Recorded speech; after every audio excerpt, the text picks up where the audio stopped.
Bonjour, je suis Nadège du blog Vegan Bio et de la boutique Market Veg. Aujourd'hui, je vous propose de préparer un petit déjeuner vivant, cru et végétalien. Alors, ça c'est souvent le repas de la journée qui pose problème aux gens qui changent d'alimentation, qui veulent aller vers une alimentation plus végétalienne et surtout plus crue. Parce que le repas du midi, c'est toujours assez... Bon, on comprend, voilà, une grande salade, des légumes, tout ça. Le petit déjeuner, puis souvent on est accro à nos céréales ou à notre tartine de pain. Donc c'est souvent un petit peu plus problématique. Alors le petit déjeuner que je vais vous présenter, c'est un petit déjeuner que moi, par exemple, je ne consommerai pas maintenant, au stade où j'en suis, après quelques années de changement alimentaire. En revanche, c'est le petit déjeuner, un petit déjeuner que ma fille adore. Voilà. Donc ça dépend de où vous en êtes dans votre progression. Plus on mange cru sur du long terme et plus on va vers quelque chose de léger. Alors, on a parlé souvent des jus et des smoothies. C'est vrai que l'idéal, c'est de commencer sa journée avec du verre. Le verre, c'est alcalinisant. Donc c'est l'idéal le matin, surtout à la fin du processus de nettoyage, puisque la nuit le corps se nettoie. Et donc ça continue jusque assez tard dans la matinée. Donc l'idéal est quand même de commencer par du vert. Donc si vous pouvez commencer par un jus vert ou un smoothie vert, c'est l'idéal. Maintenant, voilà, chacun voit ce qu'il peut faire au fur et à mesure. Donc par exemple, ma fille, moi je lui donne un jus de fruits parce que d'abord c'est une enfant, donc elle a besoin de plus de sucre qu'un adulte. En plus, bon, ça a été très difficile de lui faire changer son alimentation. Comme j'ai déjà dit, elle avait des troubles autistiques, donc l'alimentation est un sujet un petit peu compliqué. Donc tout s'est fait vraiment très lentement, par étapes. Donc maintenant, elle arrive à prendre un jus de fruits, ce qui est déjà un gros progrès. Mais je lui donne des gélules de chlorophylle avec, pour justement déjà alcaliniser, équilibrer aussi le sucre, parce que c'est quand même du sucre qui arrive directement dans le sang. C'est pour ça que nous ne sommes pas chez Vegan Bio de grandes fans de jus de fruits dès le matin au réveil. Voilà, il faut savoir que le taux de glycémie du matin détermine le taux de glycémie du reste de la journée. Donc comment vous allez commencer votre journée est important à ce niveau-là. Donc c'est un petit déjeuner donc parfait pour certaines personnes.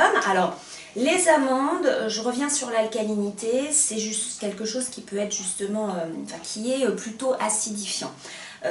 Certaines personnes disent que c'est alcalinisant. Alors c'est plus alcalinisant évidemment que si vous prenez un petit déjeuner fait de céréales cuites. C'est pour ça que c'est quand même un petit déjeuner qui est mieux que ce que vous pourriez manger avant, par exemple du pain grillé avec du beurre. Le beurre aussi c'est très acidifiant.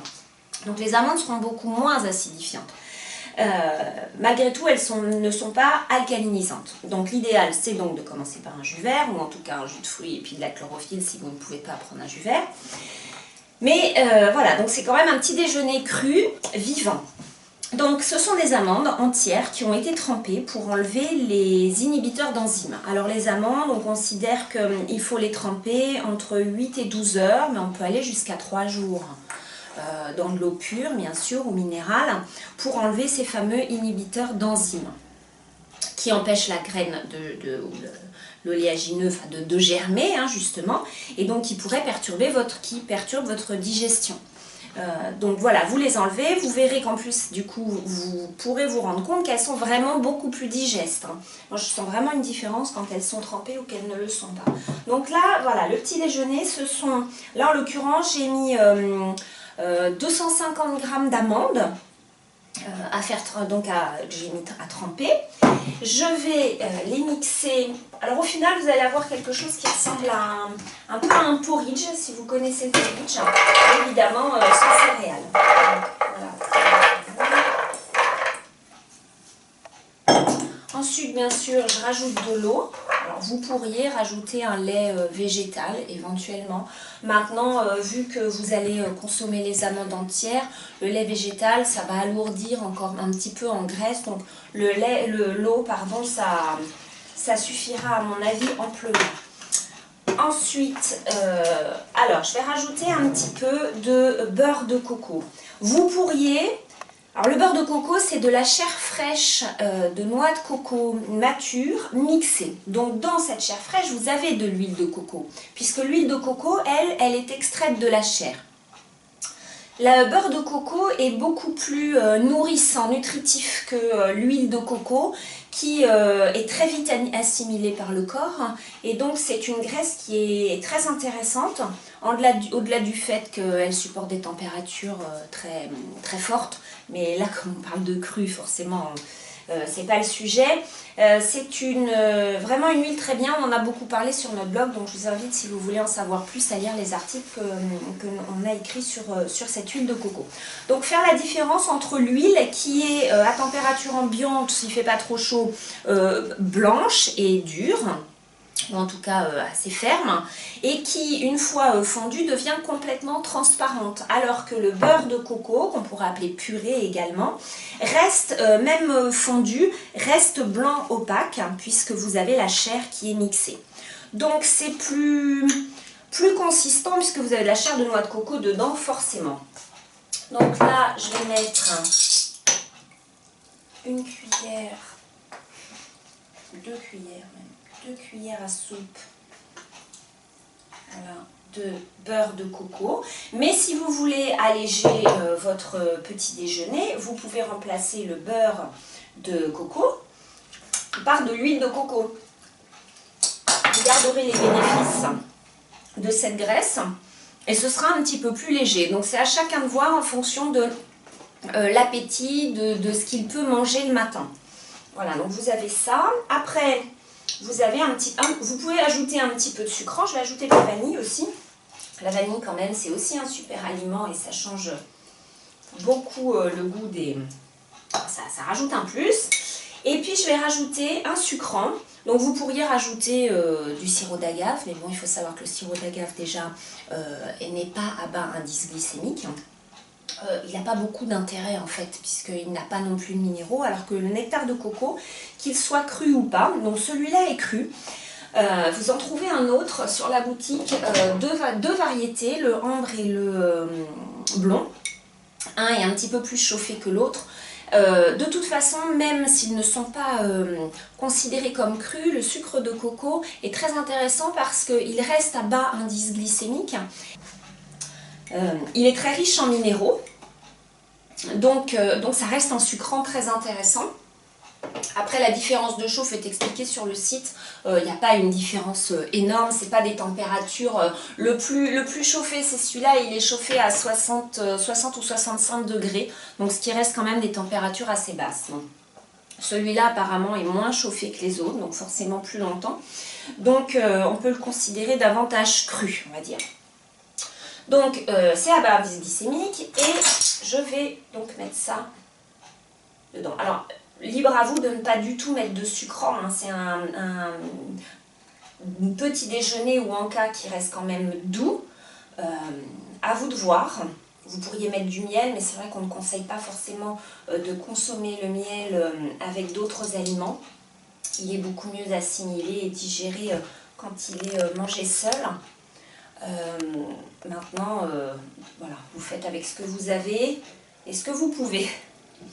Donc l'idéal, voilà, ce serait ça, ce sucrant à bas indice glycémique, et puis vous sucrez comme vous voulez. Vous pourriez rajouter des dattes aussi qui restent un sucrant très intéressant, des dattes bien moelleuses ou trempées avant, et vous mixeriez tout avec. Le sucre de coco, c'est un sucre qui est fait à partir de la sève du cocotier. En fait, il y a une incision qui est faite au niveau de la base des fleurs de cocotier. Donc les fleurs, elles ont une espèce de tige, une longue tige, et c'est en fait dans cette tige qu'on fait une incision et qu'on récolte cette sève, ce nectar, et on va faire évaporer après l'eau qu'il y a dedans. Donc ça reste, il est déjà sucré naturellement, cette sève est déjà sucrée. Mais en le faisant évaporer l'eau, on arrive à quelque chose un petit peu plus épais, donc un sirop, un nectar, ils appellent ça comme ça, et un petit peu plus sucré, évidemment, plus concentré. Donc voilà, c'est ou chauffé assez fort, jusqu'à 60 degrés, ou un petit peu moins, voilà. Donc voilà, ben, j'ai tout mis. Donc maintenant, je vais mixer.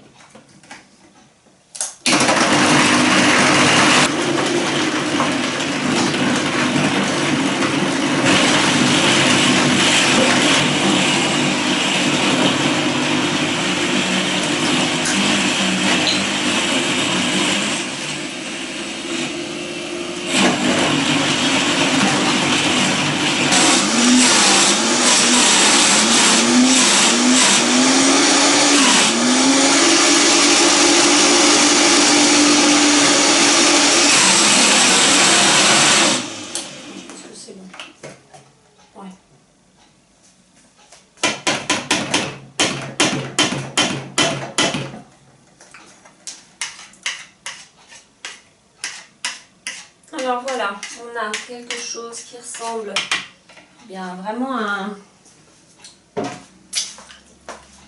un muesli, je trouve, enfin un muesli.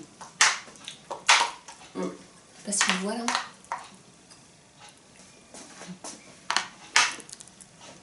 On voit bien. Voilà, donc vous avez une pâte qui est juste délicieux. Donc vous pourriez très bien faire ça avec un mixeur avec une lame en S, donc un robot ménager classique. Pas du tout besoin d'avoir un blender pour ça. Moi c'est que j'ai que ça sous la main pour avoir une texture comme ça,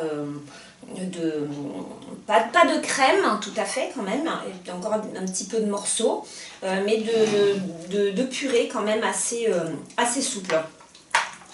Donc voilà, alors si vous en avez trop, vous pouvez très bien le congeler aussi. Hein. Ça se garde plusieurs jours au frais. J'irai jusqu'à 3 jours au frais. Parce qu'après, ça va finir, en fait, les amandes vont fermenter. Alors, c'est pas que ce sera pas bon. C'est juste que vous aurez un petit goût un peu de fromage blanc. Voilà, ou de yaourt. Donc ça peut être agréable, hein, mais si vous voulez garder le goût du produit, de la préparation fraîche, voilà, 3 jours au frais, maximum, je pense que c'est bien. Donc vous pouvez voilà, le congeler sinon. Et puis après, vous pouvez agrémenter ça de fruits. Alors c'est ce que je fais pour ma fille justement.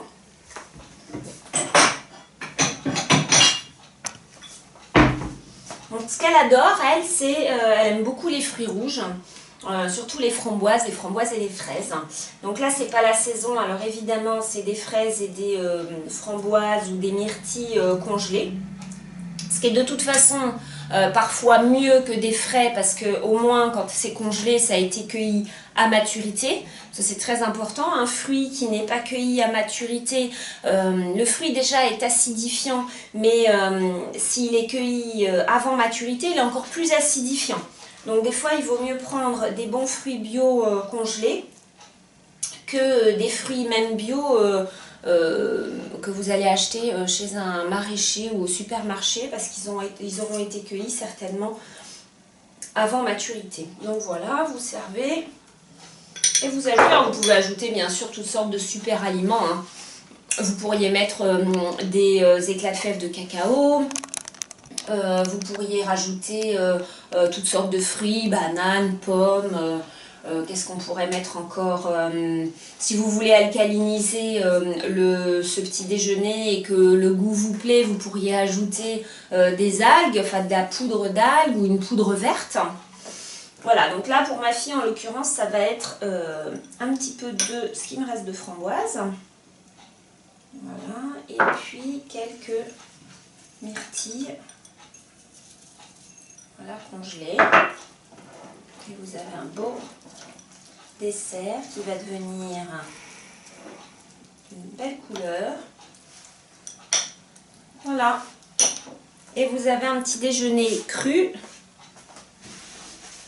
Un petit déjeuner cru, vivant. et consistant.